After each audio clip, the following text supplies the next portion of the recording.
किसान का सपना। उत्तर प्रदेश के एक छोटे से गांव में रामू नाम का एक गरीब किसान रहता था। उसके पास बस 2 बीघा जमीन, एक पुरानी बैलगाड़ी और मेहनती दिल था। बरसों से वह अपने खेत में मेहनत करता, पर कभी फसल कम तो कभी बारिश धोखा दे देती। एक साल गांव में सूखा पड़ गया, तालाब सूख गए, खेत दरक गए।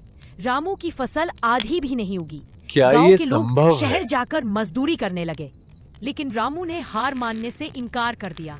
रात को अपनी टूटी फूटी झोपड़ी में बैठकर वह सोचता, जमीन तो वही है, बस तरीका बदलना होगा। धैर्य अगले दिन रखो रामू बेटा, ने गांव के पुराने समय ही किसान सबसे बड़ा हरिराम से शिक्षक है। सलाह ली। जी बाबा, हरिराम ने मैं उसे समझ बताया कि नए तरीके से खेती करनी होगी, कम पानी वाली दालें और खेत में गोबर खाद का ज्यादा उपयोग। रामू ने मेहनत से अपने खेत की मिट्टी को संवारा, पुराने कुएं को गहरा किया और बरसाती पानी रोकने के लिए छोटे छोटे मेल बनाए। गांव के कुछ लोग हंसते भी, लेकिन वह चुपचाप काम करता रहा। कुछ महीनों बाद बारिश हुई। इस बार उसका खेत सबसे हरा था। अरहर की दाल और चने की फसल इतनी अच्छी हुई कि उसने कर्ज चुकाया और नए बीज भी खरीदे। गांव वाले चकित रह गए।